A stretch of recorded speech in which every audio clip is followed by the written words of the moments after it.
नमस्कार, मी हुमरे बापूसाहेब, आपलं दैनिक संघर्ष योद्धा लाईव्ह न्यूजमध्ये सर्वांचं स्वागत। आज आपल्याकडे गणेश महाराज कोळेकर या ठिकाणी राजकीय चर्चासत्र करण्यासाठी उपस्थित आहेत। महाराज, आपला परिचय सांगा। नमस्कार, तमाम महाराष्ट्रातील धनगर समाज बांधवांना मानाचा जय मल्हार। मी हरिभक्तीपरायण गणेश कोळेकर महाराज, महाराष्ट्र राज्य धनगर समाज एसटी आरक्षण कृती समिती सदस्य। आज आपण ज्या विषयावरती चर्चा करण्यासाठी मला आमंत्रित केलं त्याबद्दल आपलं मनपूर्वक स्वागत, अभिनंदन। महाराज, आपल्याकडं धनगर समाजाचे नेते म्हणून पाहिलं जात आहे। आता विधानसभेची निवडणूक सुरू झालेली आहे। काय राजकीय दशा आणि दिशा काय असणार आहे आपल्या धनगर समाजाची? आता आपण गेल्या लोकसभेला पाहिलं असेल, धनगर समाजाची राजकीय दशा आणि दिशा या विषयावरती आपण महत्त्वाचा मुद्दा या ठिकाणी उपस्थित केला। तर राजकीय दशा जी आहे ती अत्यंत वाईट आहे। त्याचं कारण कालच्या लोकसभेच्या निवडणुकीमध्ये महाविकास आघाडी किंवा महायुती दोन्ही सरकारला महाराष्ट्र राज्यातल्या धनगर समाजाला लोकसभेचं प्रतिनिधित्व द्यावं असं वाटलं नाही, योग्य वाटलं नाही। त्या लायबिलिटीचा उमेदवार अनेक ठिकाणी असताना, आता सामाजिक चळवळीमध्ये काम करत असताना कोणत्याही विचारधारेचे असू द्या, महायुतीचे असो किंवा महाविकास आघाडीचे असो, शेंडगे, डांगे, जानकर, पडळकर वगैरे जी मंडळी या चळवळीमध्ये काम करतात, अशी भरपूर लोक होती की ज्यांना त्यांच्या पक्षाने उमेदवारी दिल्यानंतर ती देशाच्या लोकसभेमध्ये या ठिकाणी पदार्पण करू शकली असती। पण दुर्दैवानं कोणत्याच सरकारला किंवा कोणत्या विचारधारेला हे या ठिकाणी अगत्याचं वाटलं नाही। ही आमची राजकीय दशा आहे आणि ही खूप दुर्दैवी आहे। आता त्याच्यावरती बोध घेण्यासाठी किंवा भविष्यातील दिशा ठरवण्यासाठी विधानसभेच्या काळामध्ये प्रतिनिधित्व देत असताना कदाचित एखाद्या पक्षाने कमी अधिक प्रमाणामध्ये प्रतिनिधित्व दिले, हा विषय बाजूला ठेवून पण जी विचारधारा आहे की धनगर समाजाच्या इथून पाठीमागच्या 60-65 वर्षामध्ये ज्या ज्या विषयावरती फरफट झाली त्या विषयाला बगल देणाऱ्या लोकांना आपण नक्कीच रितसरित्या बगल दिली पाहिजे। हे बुद्धिजीवी धनगर समाजातील तरुण वर्गाचं काम आहे। आज सोशल मीडियाचं जग आहे, समाज माध्यमामध्ये या बाबतीतली आपण जनजागृती करावी किंवा कोणती विचारधारा आपल्यासाठी योग्य आहे आणि त्या विचारधारेच्या सोबत जर आपण चाललो तर नक्कीच आपल्यामध्ये आता काही डाव्या विचाराचे पक्ष असतील, काही वेगळ्या विचारांचे पक्ष असतील, याच्या बाबतीमध्ये आपण भूमिका घेतली पाहिजे, 100% घेतली पाहिजे। परंतु त्या आपण घेतलेल्या भूमिकेचा जर राजकीय फायदा होत असेल, राजकीय फायदा म्हणजे कोणता, जर तुमची प्रतिनिधीची संख्या वाढत असेल तर आपण ती भूमिका घ्यावी।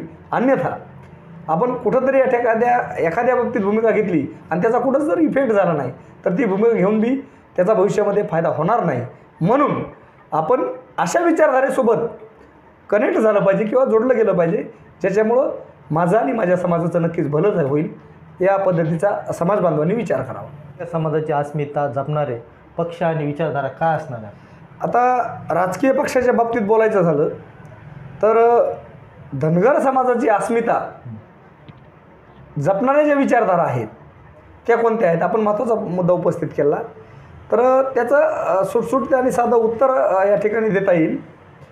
गेल्या 65-70 वर्षामध्ये काँग्रेस प्रणित जे सरकार होतं त्यांनी 1-2 अपवाद सोडता, 1-2 मी जाणीवपूर्वक म्हणतो, स्वर्गीय शिवाजी बापू शेंडगेसारख्या व्यक्तिमत्वाला संधी दिली, असे एखादा अपवाद असेल ते सोडता संख्येने 2 नंबर असलेल्या महाराष्ट्र राज्यातल्या धनगर समाजाला सोयीस्कर दाबण्याचं काम केलं। मग आपण म्हणणार की जर त्या विचारधारेनं दाबण्याचं काम केलं तर त्याच्या विरोधात असलेल्या महायुतीच्या विचारधारेनं या बाबतीमध्ये विचार केला का? कदाचित विचारधारेने विचार केला असेल किंवा नाही याच्याबद्दल मला बी संशयता आहे। परंतु महायुतीच्या सरकारच्या काळामध्ये धनगर समाजाच्या ज्या अस्मिता आहेत, जसं पुण्यश्लोक अहिल्यादेवी होळकर सोलापूर विद्यापीठाला दिलेलं नामांतर असेल, धनगर समाजाच्या आदिवासीच्या समकक्ष असलेल्या 22 योजना असतील, त्या जपण्याचं काम महायुतीच्या सरकारने केलं।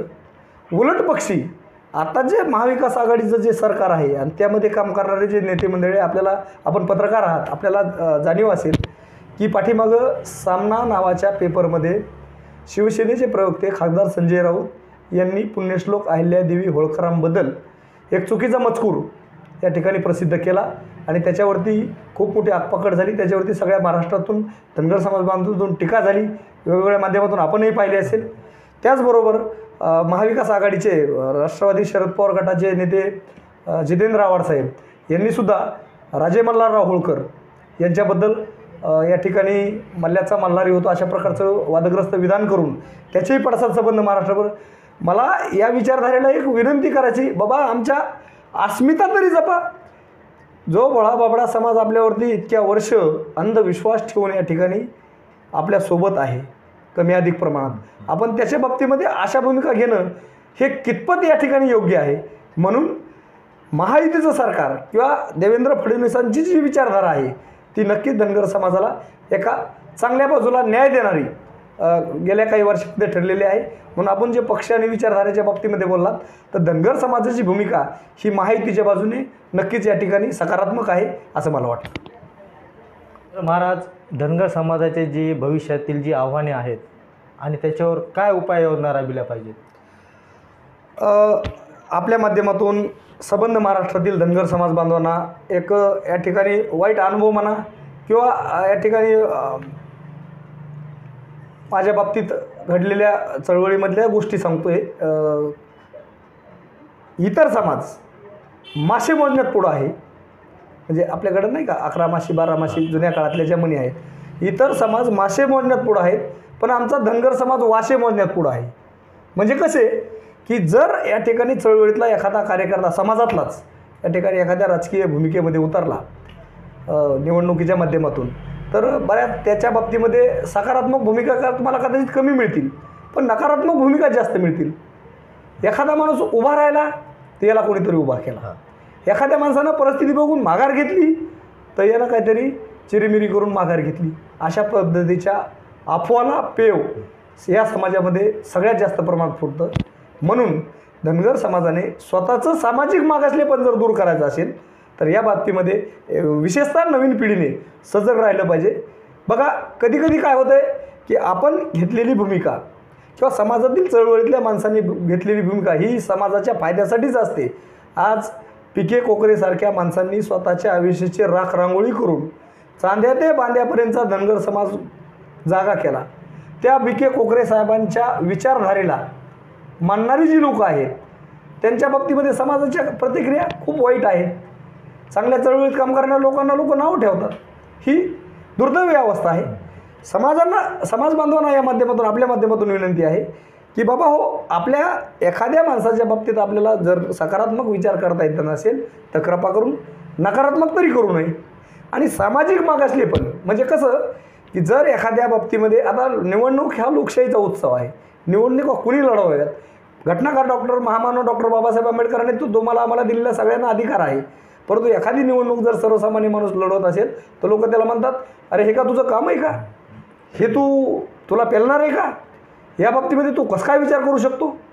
म्हणजे सोन्याचा चमचा घेऊन जन्माला आलेल्या लोकांनीच राजकारण करावं हा जो या ठिकाणी गैरसमज समाज बांधवाच्या डोक्यात आहे तो आपण अगोदर काढून टाकला पाहिजे.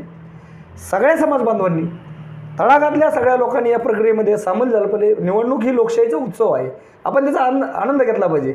बऱ्याच वेळी लोक म्हणतात याला मतदान केल्यानंतर मत वायाला जातं. अरे मत वायाला न जाता मत हे मोजलं जातं. जसं मी एखादी निवडणूक लढल्यानंतर मला मिळालेली जी 10 मतं आहेत तर या विचारधारेची 10 लोक आहेत असा त्याचा समज होतो. हे आपण लक्षात घेतलं पाहिजे. तंत्रज्ञानाच्या विज्ञानवादी युगामध्ये समाजामध्ये अशा ज्या अनिष्ट प्रकारच्या परंपरा चालून आलेल्या आहेत त्याला आपण कुठंतरी गाडलं पाहिजे. नव्या विचारधारेचा स्वीकार केला पाहिजे. हा त्याच्यावरती उपाय आहे असं मला वाटतं.